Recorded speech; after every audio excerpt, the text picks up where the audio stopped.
Queridos irmãos, queridas irmãs, sejam bem-vindos ao nosso canal. Nós estamos de volta com mais um vídeo da série Estudando o Evangelho segundo o Espiritismo.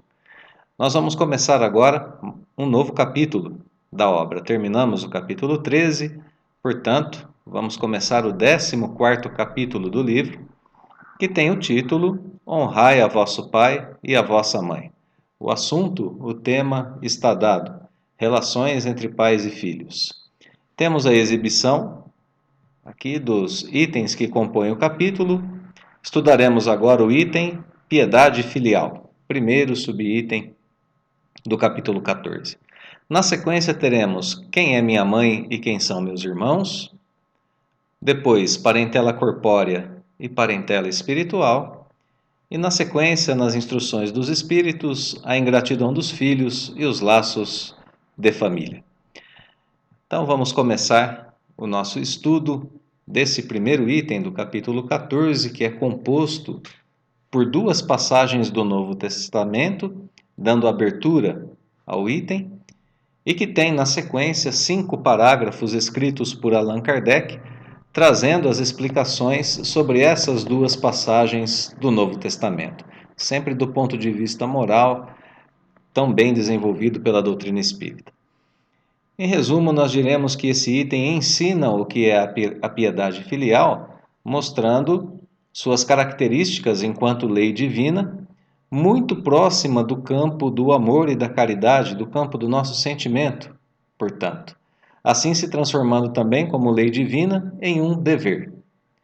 Bem, depois o item continua os ensinamentos explicando que essa lei deve ser praticada e deve acontecer a sua prática principalmente no campo material.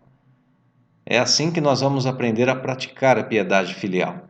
O item ensina também sobre as consequências de não obedecermos a essa lei divina e de faltarmos ao nosso dever, ao nosso compromisso com ela. Esse é o resumo do nosso item. Naquela ideia de continuidade, nós vamos lembrar agora que no capítulo anterior nós aprendemos o que é e como fazer a caridade.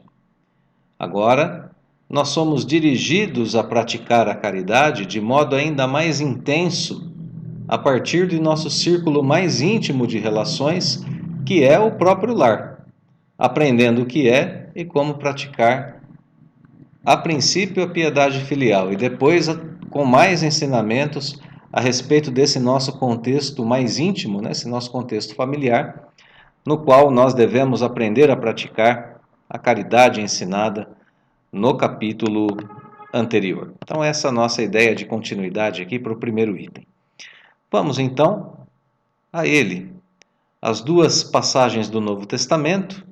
A primeira está nos evangelhos de Marcos, de Lucas e de Mateus. Jesus dizendo aos seus apóstolos: sabei os mandamentos. Não cometereis adultério, não matareis, não roubareis, não prestareis falso testemunho, não fareis agravo a ninguém. Honrai a vosso pai e a vossa mãe. E depois uma nova passagem que está no Decálogo, dentro do livro do Êxodo, capítulo 20, versículo 12. Honrai a vosso pai e a vossa mãe, a fim de viverdes longo tempo na terra que o Senhor vosso Deus vos dará. Na primeira passagem a gente tem então uma citação de Jesus, lembrando 7 dos 10 mandamentos. Aqui nós não temos todos os 10 mandamentos, nós temos alguns deles citados por Jesus.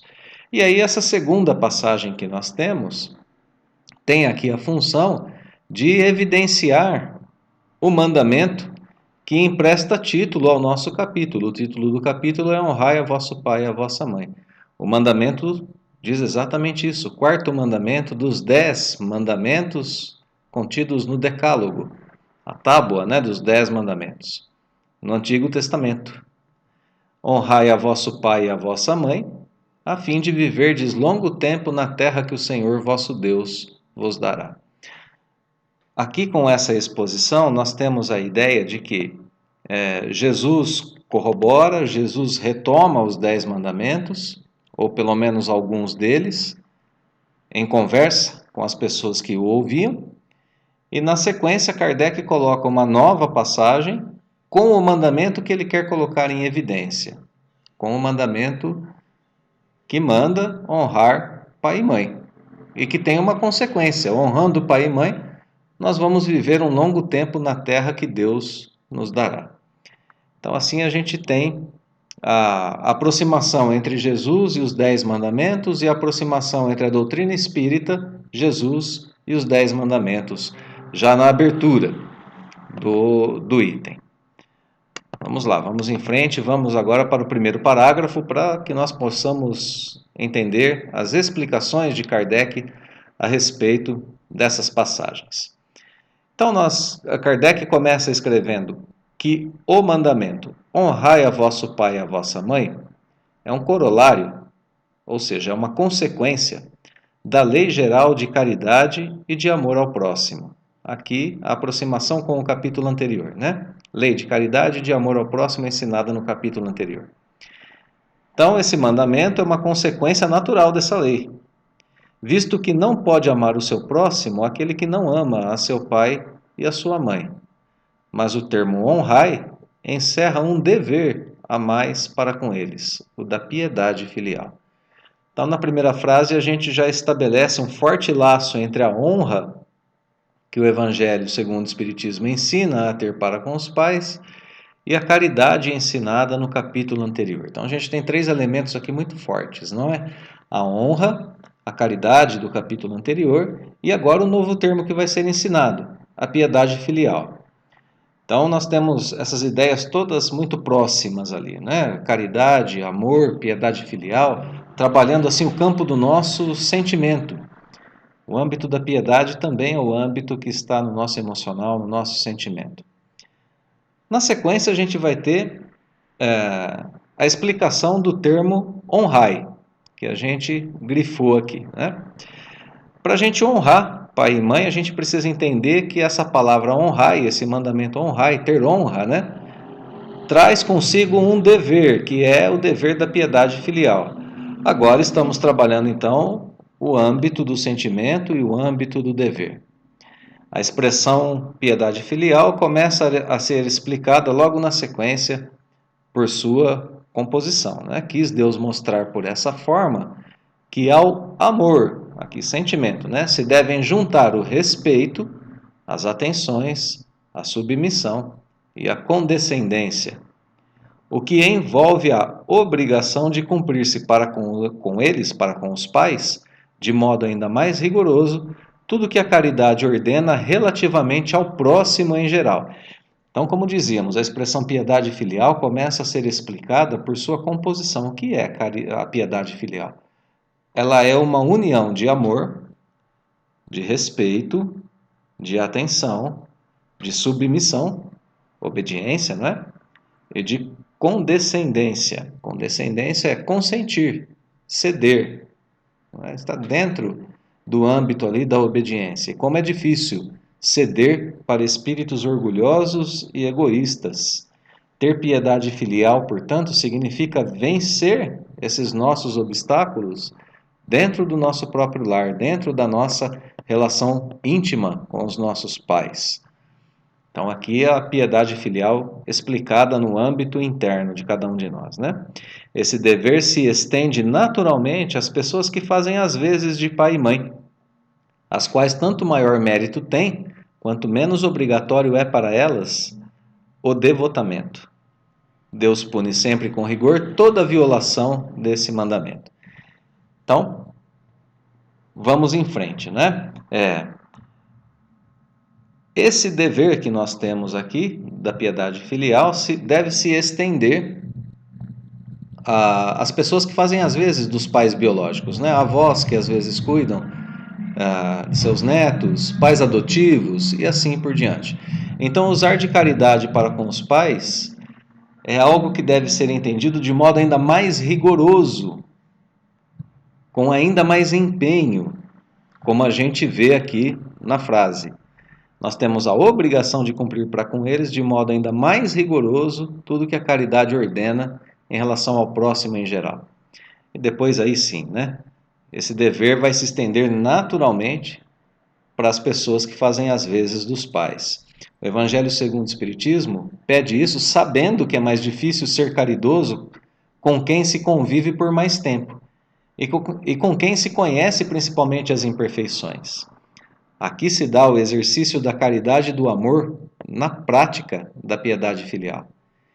E isso vai ganhando contornos de uma educação espiritual profunda e consciente, porque agora a gente sabe dos defeitos, das imperfeições, dos vícios de nossos pais, e ainda assim a gente precisa vencer essa barreira do nosso conhecimento de modo consciente para que a gente possa praticar para com eles a caridade de modo ainda mais profundo.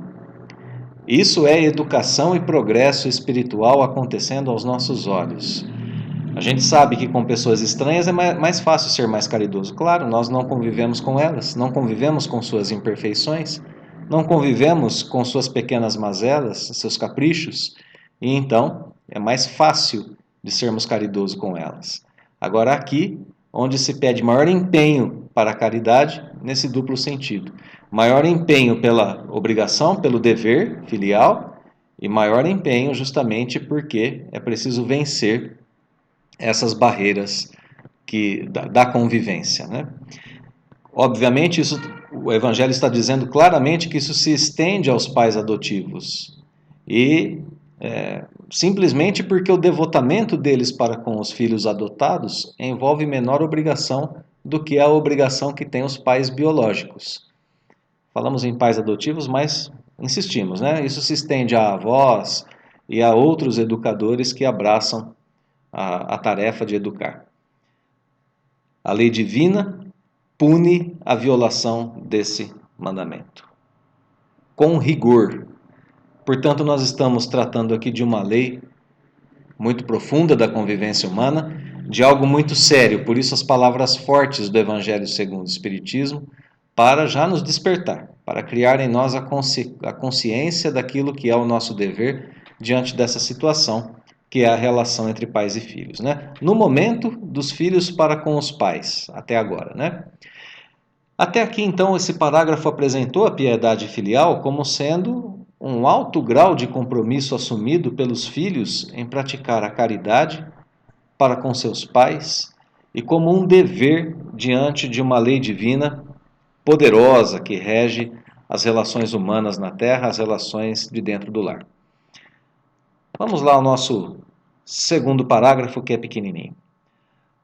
Honrar a seu pai e a sua mãe não consiste apenas em respeitá-los, é também assisti-los na necessidade, é proporcionar-lhes repouso na velhice, é cercá-los de cuidados como eles fizeram conosco na infância. Então a gente tem aqui uma ideia de devolver aos pais os cuidados que tiveram conosco enquanto estávamos em situação de fragilidade. A fragilidade da infância. A velhice é a situação de fragilidade dos pais nessa encarnação. Então a gente precisa devolver a eles aqueles cuidados. E aqui o parágrafo diz que piedade filial não é apenas o campo do amor, do sentimento, do respeito, que a gente viu lá atrás, da condescendência. Não, não é apenas isso. Piedade filial é também assisti-los na necessidade, proporcionar repouso. Ou seja, a ideia de socorro material começa a aparecer aqui de modo claro, de modo forte, né? Então é um parágrafo simples, pequeno, que nos leva a pensar na gratidão e no reconhecimento, também através de recursos materiais, não apenas através do sentimento, do campo do amor e do respeito. Agora nós estamos aprofundando aqui a piedade filial. Já começa a aparecer para nós a ideia de gratidão sendo colocada assim de modo ainda velado, mas já começa a aparecer essa ideia de gratidão, né? A gente vai cercá-los de cuidado como eles já fizeram conosco. Isso é gratidão, isso é respeito, isso é reconhecimento. Muito bem, vamos adiante. Aqui o terceiro parágrafo que nós dividimos em duas partes, né? Então, primeira parte do terceiro parágrafo. Ele continua a desenvolver a ideia dos recursos materiais aqui. Então, se proporciona conforto e a solução para as necessidades dos pais, sobretudo para com os pais sem recursos. É sobretudo a eles que se demonstra a verdadeira piedade filial. Obedecem a esse mandamento os que julgam fazer grande coisa porque dão aos seus pais o estritamente necessário para não morrerem de fome, enquanto eles de nada se privam, atirando-os para os cômodos mais ínfimos da casa, apenas por não os deixarem na rua, reservando para si o que há de melhor, de mais confortável? Então, olha aqui, a primeira pergunta que a gente tem no parágrafo fala em alimentação, em conforto, em habitação, dizendo que os filhos, inclusive, devem se privar em favor dos pais, né? A pergunta é para a gente refletir. Os filhos que dão para os pais só o necessário, os pais sem recursos, né? Idosos. Os filhos de que nada se privam e que guardam para si o mais confortável, a parte mais confortável da vida, né, da subsistência, eles cumprem o mandamento da piedade filial? É claro que não, né? A gente já tem isso bem claro para nós e, portanto, a ideia é mesmo abrir mão de coisas materiais em favor dos pais. Segundo ponto, vamos lá. Ainda bem quando não o fazem de má vontade e não os obrigam a comprar caro o que lhes resta a viver, descarregando sobre eles o peso do governo da casa. Será então aos pais velhos e fracos que cabe servir a seus filhos jovens e fortes? Aqui o segundo ponto. Toca em nosso íntimo, né? Fazer pouco para os pais e ainda por cima com má vontade. Dupla falta, né? Olha aqui a expressão má vontade. Ainda mais quando a gente faz de má vontade e quando a gente obriga os pais a comprar caro o que lhes resta a viver. Ou seja, né, a gente os faz trabalhar para além de suas forças para que eles possam continuar controlando, governando a casa, sustentando a casa. Questão de filhos, né, que cobram dos pais ainda mais na velhice e que esperam que os pais já idosos sustentem e comandem a casa. Isso é tarefa dos jovens e dos fortes. É preciso lembrar que os pais já fizeram a sua parte gratuitamente e que agora chegou o momento da inversão dos papéis, já na velhice. E por que não dizer, né? Nos momentos em que os pais necessitam por terem uma doença, por terem alguma limitação, e vão necessitar dos seus filhos, mesmo não tendo chegado a uma maior idade, né? Uma idade mais avançada. Ter-lhes-á a mãe vendido leite? As palavras do Evangelho são muito fortes, né? Nossas mães nos cobraram o leite materno quando os amamentava? Contou porventura suas vigílias nas noites, né, em que nós não os deixávamos dormir, quando nós estávamos doentes, aos passos que deram para lhes obter o de que necessitavam? Os passos, né, perdão, que deram para lhes obter o de que necessitavam. Os pais contaram essas coisas? A entrega, né, que eles nos deram em nossa infância? Claro que não, né?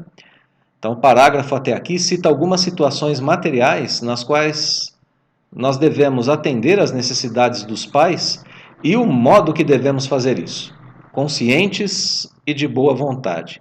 Então, aqui é a explicação, começo da explicação material, porque o parágrafo continua e termina da seguinte forma: não, os filhos não devem aos seus pais pobres só o estritamente necessário. Devem-lhes também, na medida do que puderem, os pequenos nadas supérfluos, as solicitudes, os cuidados amáveis, que são apenas o juro do que receberam, o pagamento de uma dívida sagrada. Unicamente essa é a piedade filial grata a Deus. Unicamente essa é a piedade filial que agrada a Deus. Então aqui a conclusão da ideia, né? Não basta dar apenas o necessário aos pais, materialmente falando. É preciso oferecer aquele agrado, né? Os nadas supérfluos que está sendo colocado aqui. O que são esses nadas supérfluos? Aquele agrado, o passeio que eles gostam, o alimento que eles mais gostam de ter, deixá-los ver o programa preferido na TV, trazer para perto deles o animalzinho de estimação, tratá-los com carinho e assim por diante. Fazer aquele agrado que reconforta, né? Fazer isso tudo significa pagar apenas o juro, só o juro de uma dívida sagrada que nós temos com nossos pais. É uma dívida sagrada porque é uma dívida espiritual, não se trata apenas aqui do campo material, do que eles nos fizeram na infância.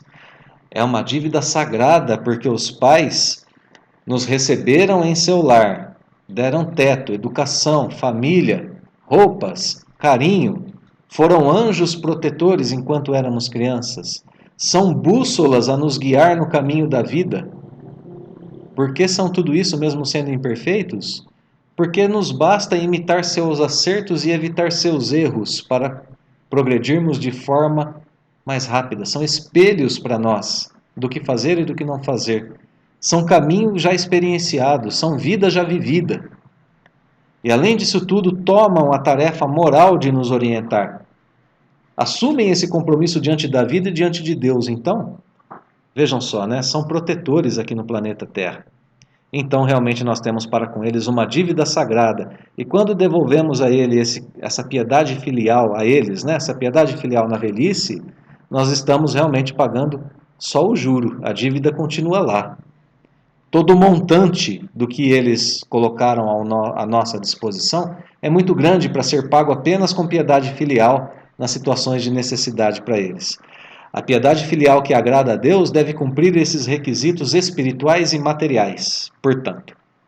Bem, esse parágrafo ensina a devolver com carinho e a reconhecer o que os pais nos deram também em termos materiais, além dos termos espirituais que nós já vimos, né? Esse é o modo de cumprir o que manda a lei divina no que diz respeito aos cuidados com os pais. Então vamos ao nosso quarto e penúltimo parágrafo. Ai, pois, daquele que ouvida, que esquece, né? O que deve aos que os ampararam em sua fraqueza, a infância, né? A juventude, que com a vida material lhe deram a vida moral, que muitas vezes se impuseram duras privações para lhe garantir o bem-estar. Aqui o papel dos pais muito bem resumido, né? Ai do ingrato, será punido com a ingratidão e o abandono, será ferido nas suas mais caras afeições, algumas vezes já na existência atual, mas com certeza noutra, em que sofrerá o que houver feito aos outros. Parágrafo muito forte aqui para nós, que vem nos trazendo a nossa consciência, aquilo que nós realmente devemos aprender. Aparece aqui o que comentamos anteriormente. Aceitando-nos como os filhos, nossos pais nos deram, através de seus esforços materiais, a vida moral, costumes, tradições, objetivos de vida, principalmente educação. Aqui o retorno previsto na lei divina, aquela punição que nós vimos lá atrás, está bem claro, bem explicado. Aquele que é ingrato recebe como pena a ingratidão e o abandono, a solidão. Muitas vezes, ainda aqui nessa existência atual, por suas mais caras afeições, justamente por aquelas pessoas a quem ele mais ama. Assim está programada a lei divina. Então, muito cuidado com aquilo que a gente coloca como objetivo para nós e as atitudes que nós temos tido diante de nossos pais aqui nessa existência. A expiação que nós receberemos será a expiação no campo do sentimento, das nossas afeições, que nos virarão as costas, nos deixarão na solidão. Nessa vida, e certamente, como diz esse parágrafo, em vidas futuras. Esse parágrafo, portanto, mostra as consequências e explica as consequências para essa vida e para outras vidas de faltarmos com esse mandamento da piedade filial. Honrai pai e mãe. Vamos ao último parágrafo agora. Aqui a questão que deve aparecer na mente de muitas pessoas quando nós falamos em termos tão duros assim, né? Tão enérgicos, em termos tão profundos a respeito dessa relação que devem ter os filhos para com seus pais. Aqui a pergunta que nós fazemos e Kardec já antecipa, né? Alguns pais, é certo, descuram de seus deveres e não são para os filhos o que deveriam ser. A gente deve estar se perguntando, né? Mas o Evangelho exige tanto dos filhos para com os pais, e quando os pais não cumprem com seus deveres? Bom, Kardec segue escrevendo. A Deus é que compete puni-los, os pais desertores, os pais que não cumprem seus deveres, e não seus filhos. É Deus que se acerta com os pais que não cumprem seus deveres e não seus filhos. Não compete aos filhos censurá-los, porque talvez hajam merecido que aqueles fossem quais se mostram. Então a primeira frase aqui que a gente viu já explica aquilo que nós poderíamos estar pensando, né? Dos pais que não cumprem seus deveres. A punição deles é dada por Deus. Bom, aí a consequência dessa afirmação, né? Se é Deus quem pune os pais que não cumprem seus deveres, os filhos não podem de modo algum desertar, abrir mão, se eximir de seu dever com a piedade filial. De modo algum. Continuam diante do dever. Isso é assim, talvez porque esses filhos tenham merecido esses pais relapsos, por sua conduta, talvez até em encarnações passadas. Foi exatamente isso que a gente acabou de ver no item anterior, né, no parágrafo anterior. Se a lei da caridade manda se pague o mal com o bem, se seja indulgente para com as imperfeições de outrem, se não diga o mal do próximo, se lhe esqueçam e perdoem os agravos, se ame até os inimigos, quão maiores não hão de ser essas obrigações em se tratando de filhos para com os pais? Se a gente é obrigado a fazer isso com estranhos diante da lei divina, imaginem com os pais, não é? Continua o parágrafo explicando. Devem, pois, os filhos tomar como regra de conduta para com seus pais todos os preceitos de Jesus concernentes ao próximo e ter presente que todo procedimento censurável com relação aos estranhos, ainda mais censurável se torna relativamente aos pais. E que o que talvez não passe de simples falta no primeiro caso, uma simples falta, né, em relação aos estranhos, aos próximos, que não são os pais, pode ser considerado um crime no segundo caso, quando a gente faz a mesma atitude em relação aos pais. Porque aqui a falta de caridade se junta à ingratidão. Muito bem, orientações da Lei Geral de Caridade são relembradas e transferidas à nossa relação com os pais. O ponto final do parágrafo aqui é bem específico, né? A explicação final. Uma falta simples contra um estranho é considerada crime se cometida para com os pais. Isso porque eles são os nossos próximos mais íntimos. São os espíritos escolhidos por Deus como nossos tutores nessa encarnação. E se admitimos que Deus é a suprema inteligência do universo, ele não erra. Como erraria ao escolher quem seriam os nossos pais, os nossos tutores aqui nessa vida, não é? Novamente, dupla falta, se assim pensamos. Falta de caridade somada à falta de ingratidão, se assim agirmos.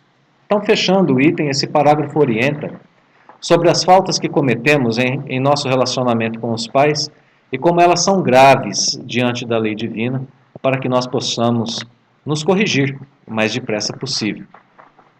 Concluindo o nosso estudo, diremos que nada melhor do que uma relação consanguínea, irrecusável, e com relação de obediência, para dominarmos o nosso orgulho e praticar a caridade.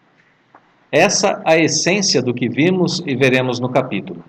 É um treinamento profundo para o espírito que procura autoconhecimento, reforma e progresso. Temos uma grande responsabilidade diante do que o Evangelho segundo o Espiritismo chama de piedade filial, pois ela é a escola de amor e devotamento no círculo de convivência mais íntimo que nós possuímos enquanto encarnados. Não importa como nossos pais nos trataram, as razões estão nos nossos arquivos espirituais mais profundos para esses eventos. Cabe para nós agora construir no ambiente familiar a vitória do perdão sobre o desdém de quem não cuida, a vitória do bem sobre a má vontade de quem cuida mal, a vitória do amor sobre os resquícios de vaidade, de egoísmo e de orgulho que ainda envolvem o ser humano. E essa oportunidade está dentro de cada casa, está dentro de cada relação existente entre filhos e pais, biológicos ou não. Belo ensinamento do Evangelho segundo o Espiritismo. Muito obrigado, queridos irmãos e irmãs, pela companhia em mais esse estudo. Nós deixamos, como sempre, o nosso fraterno abraço, o convite para a continuidade dos estudos e os votos de que Deus nos abençoe hoje e sempre.